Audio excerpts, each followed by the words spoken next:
اس دوران مجھے اسی لڑکے کی آواز سنائی دی. وہ دلاور سے کہہ رہا تھا اوئے جلد دفع ہو جا یہاں سے. اس پر دلاور نے تھوڑا احتجاج کیا، لیکن جب اس لڑکے نے اسے خنجر دکھایا تو دلاور مجھ سے نظریں چراتا ہوا وہاں سے باہر نکل گیا. جیسے دلاور کمرے سے باہر نکلا وہ لڑکا میری طرف متوجہ ہوا اور اسی لہجے میں بولا، چل تیار ہو، مجھے بھی کام کرنا ہے. اس کی بات سن کر میرے دماغ میں گرمی سی بھر گئی، لیکن میں نے سوائے اس کی طرف مجروح سی نظروں کے دیکھنے کے میں نے اور کچھ بھی نہیں کیا، کیونکہ مجھے اپنی پوزیشن کا بخوبی پتا تھا.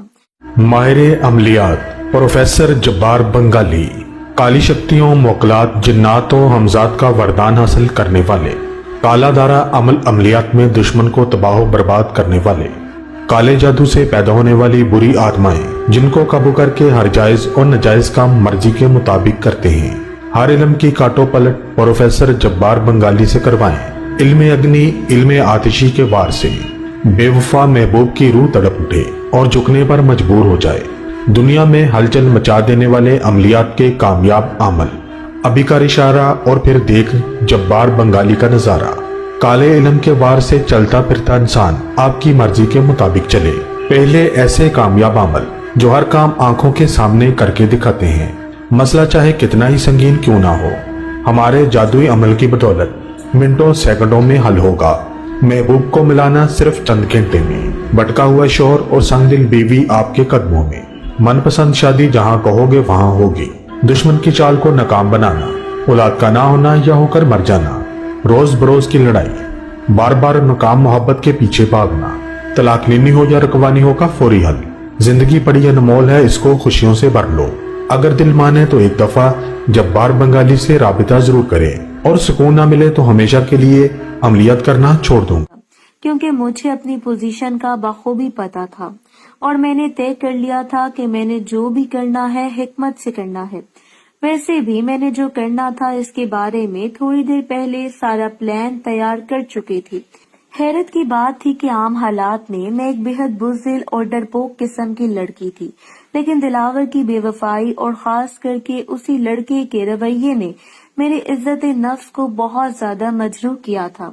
اسی لیے موجودہ صورتحال میں میرا سارا ڈر اور خوف دور ہو گیا تھا، اور اب میرے من میں ڈر اور خوف کی جگہ نفرت نے لے لی تھی.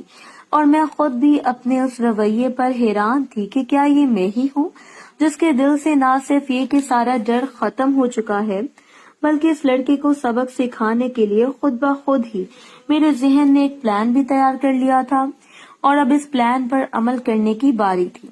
پھر پلان کے مطابق میں نے اس کی طرف بڑی ہی مجبور نظروں سے دیکھا اور بولی، پلیز مجھے چھوڑ دو. مجھے اپنی طرف ایسی نظروں سے دیکھتے ہوئے وہ اور شیر ہو گیا، اور اس نے اپنے ہاتھ میں پکڑے ہوئے خنجر کی نوک میری طرف بڑھائی اور اسی سخت لہجے میں بولا، بڑھنا ہوتی ہے کہ. تو میں نے دل پر جبر کر کے خوفزدہ ہونے کی ایکٹنگ کی اور اس سے بولی، کیا کر رہے ہو، اسے تو ہٹاؤ، اور اپنا منہ پیچھے کر لیا. تو وہ کہنے لگا، اتارتی ہو کہ یہ میں تمہارے اس خوبصورت سے گال کو اس کی نوک سے خراب کر دوں. اس کی بات سن کر ایک دفعہ پھر میں نے خوفزدہ ہونے کی ایکٹنگ کی اور اس سے بولی، میں ایک شرط پر اتاروں گی کہ پہلے تم مجھے اپنا وہ دکھاؤ. میری بات سن کے وہ بڑی حقارت سے ہنسا اور بولا، یہ ہوئی نا بات. پھر اس نے میری طرف دیکھا اور کہنے لگا، تم کیوں دیکھنا چاہتی ہو؟ تو میں نے اس کو جواب دیا، کیا پتا تمہارے دوست کی طرح تمہارا بھی چھوٹا ہو اور ہاتھ لگاتے ہی ٹھس ہو جائے. میری بات سن کے وہ میرے جھانسے میں آ گیا اور سینہ پھیلا کے بڑی شیخی سے بولا، دلاور تو پکا ہاتھ چلاتا ہے. اس سے قبل کہ وہ اپنے جملوں پر غور کرتا میں نے جلدی سے کہا، چل پھر دکھا. تو وہ میری طرف دیکھ کر بڑے ہی فاتحانہ لیکن تحقیر آمیز لہجے میں بولا، میں بھی دکھاتا ہوں کہ اصلی کیسا ہوتا ہے. اور پھر دکھاتے ہوئے بولا، ابھی یہ شیر کا بچہ ہے، جب بڑا ہوگا پھر دیکھنا اس کا کمال. اور مجھ سے پوچھنے لگا کہ کیسا لگا. میں نے اس کا دل رکھنے کے لیے کہا، تمہارا تو بڑا زبردست ہے.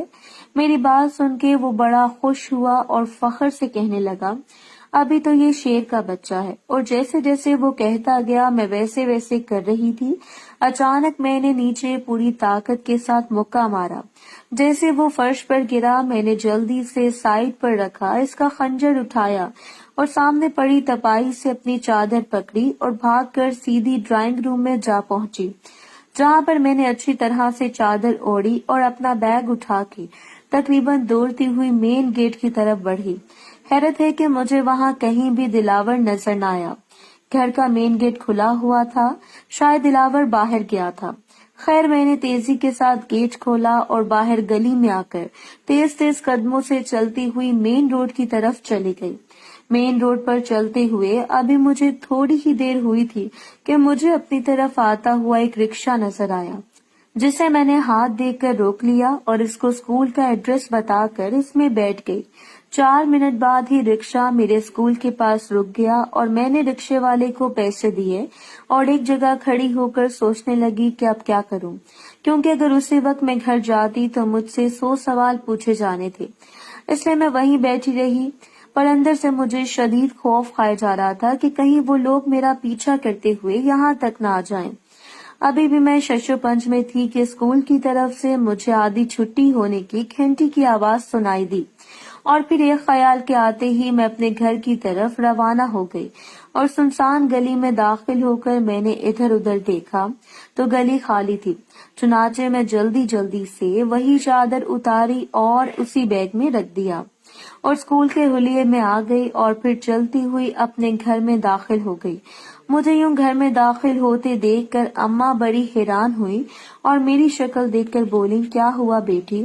تو میں نے جواب دیا کہ میرے سر میں شدید درد ہے، میں ٹیسٹ دے کر چھٹی لے لی ہے. میری حالت دیکھ کر اماں بولی ٹیسٹ کو دفع کرنا تھا، تمہاری طبیعت مجھے صبح سے ٹھیک نہیں لگ رہی تھی. اب تم اپنے کمرے میں جاؤ، میں ڈسپلن لے کر آتی ہوں. میں سیدھا اپنے کمرے میں گئی اور بستر پر دراز ہو گئی اور آج کے حادثے کے بارے میں سوچنے لگی. ابھی میں بیڈ پر جا کر لیٹی ہی تھی کہ اماں ڈسپلن لے کر آ گئیں. میں نے بہت منع کیا لیکن انہوں نے مجھے دے دی اور پھر مجھے آرام کا کہہ کر چلی گئیں. جیسے اماں کمرے سے نکلی پتہ نہیں کیوں مجھے رونا آ گیا اور میں نے بڑی کوشش کی کہ میں نہ روں، پر نہ چاہتے ہوئے بھی میں کافی دیر تک سرہانے میں منہ دیے روتی رہی اور پھر پتہ نہیں کس وقت میری آنکھ لگ گئی. شام کو میری آنکھ کھلی تو اس وقت میں خود کو کافی حد تک بہتر محسوس کر رہی تھی. پھر مجھے واش روم کی حاجت ہوئی اور واش روم میں جا کر جیسے میں نے نیچے دیکھا ایک دم سے مجھے ایک ایک کر کے مجھے سارے سین یاد آ گئے اور میں نے ان پر غور کرنا شروع کر دیا. اس کو تو میں نے اچھا سبق سکھایا تھا کہ مجھے امید تھی کہ آئندہ وہ کسی کے ساتھ ایسا نہیں کریں گے. اس کے بعد میں نے دلاور کے بارے میں سوچنا شروع کر دیا. شکل سے وہ کس قدر معصوم اور بھولا بھالا لگتا تھا اور کردار اس کا کس قدر گھنونا تھا. پھر میں نے سوچا کہ اس نے کس قدر مکاری سے مجھے اپنے شیشے میں اتارا تھا.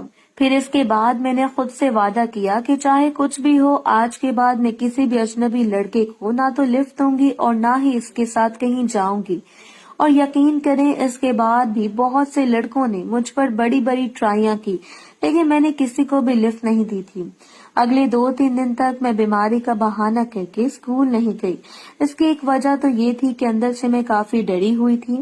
خیر 3 دن کے بعد میں اسکول گئی اور ڈرتے ڈرتے ہوئے واپس آئی لیکن کچھ نہ ہوا. مجھے دلاور کہیں بھی دکھائی نہ دیا اور میں مطمئن ہو گئی. پھر اگلے کچھ دنوں تک ایسا ہی چلتا رہا. اس واقعے سے کوئی 10-15 دن بعد کا قصہ ہے کہ میری طبیعت نارمل ہو گئی تھی اور آہستہ آہستہ وہ خوفناک واقعہ میرے ذہن سے اترتا جا رہا تھا.